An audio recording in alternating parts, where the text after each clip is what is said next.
Hello hi friends जय Jagannath Lakshmi Odia blog को आपको बहुत बहुत स्वागत। तो आज आम बनैबा बिना पियाज रसुण मीठा खिचड़ी जहाँ फल कि खाइबा बहुत स्वादिया लगे। मुझे गोटे ग्लास अरुआ चाउल नहीं जाइए तो सही सेम ग्लास रे मु अध ग्लास रु टिके तलू कम हम मु भजा मुग डाली नहीं जाइए। डाली आउ चाउल को मु भलसे धुआ धुई कर देइछि। तो अरुआ चाउल पुराणा हेले बहुत भल होता है आ टेस्ट लगी था। मुझे 2 चामच घी दे देइछि प्रेशर कुकर रे। से आम काजू को टिके भाजी करी काढ़ी नवा।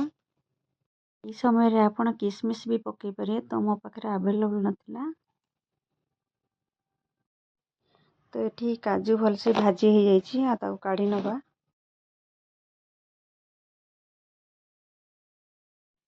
तापर गोटे चामच मु जीरा पकई देइछि।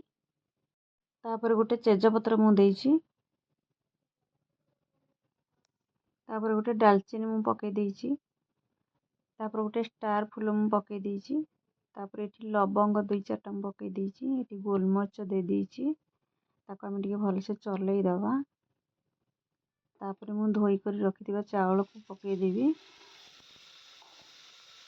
ताको भलसे टिके हम चलई दबा। जदि आपण माने चैनल रे नुआ देखुछन्ती तार लाइक शेयर सब्सक्राइब कर नियंतु। पाखर थिया बेल आइकन को बजाई दियंतु। फेसबुक पेज रे जदि देखुछन्ती ताल पेज को फॉलो कर नियंतु।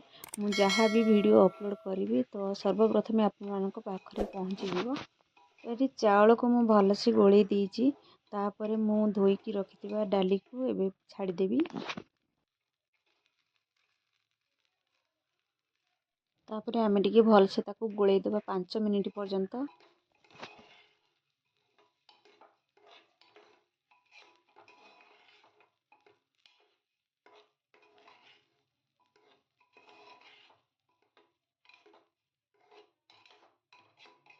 तो ये 5 मिनिट मु भलसे गोळई सारिया पर मु एबे हळदी दे देबी 1 चामच।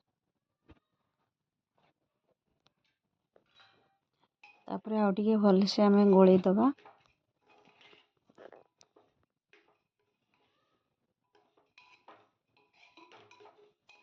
जो ग्लास रे मु चावल आउ डाली नहीं से ग्लास रे मापिकी मु पानी दे देबी। आ चावल जेहेतु मु गोटे ग्लास नहीं डाली टिके अध ग्लास रु टिके कम नहीं तो ता 2 गुणा मु पानी देबी। डाली आउ चावल को मिसई जेहेतु 1.5 ग्लास रु टिके कम हैला मु तो 3 ग्लास रु टिके मु कम पानी देबी। तो सेही हिसाब रे आपण माने मेजरमेंट करके देबे। तो एठी 2-3टा गुजराती को मु छेचिकी दे दीची। तापर मु काटी की रखिथिबा नडिया को दे दीची। तो एठी मो टेस्ट हिसाब रे मु जतिकी चीनी देवा कथा दे दीची। तो आपण मानक टेस्ट हिसाब रे आपण माने जतिकी मीठा चाहिए सेतिकी दे परिबे। तो एठी मु स्वाद अनुसार लूण दे दीची। भलसे ताको टिके भलसे गुळई नबा। तो अबे जो काजू को मु भाजी की रखिथली एबे ताको ऐड कर देबी सेतिरे। ताको भलसे आउ टिके गुळई दबा। तो एबे प्रेशर कुकर ढांकुणी बंद करिकी आमे हाई फ्लेम रे 2टा सीटी आसबा पर्यंत आमे छाड़ी दबा। तो 2टा सीटी पर आमे खोलिकी देखिबा। तो एबे मु ढांकुणी खोलिकी देखिबी तो बढ़िया से एठी खिचड़ी बनी जाइछि। तो पूरा गोटा गोटा हेकी अछि। तो बिना प्याज रसुण दिन मानक आपण माने एमिति मीठा खिचड़ी घरे बनै खांतु। बहुत स्वादिया लागिवो और टेस्टी लागिवो मध्य।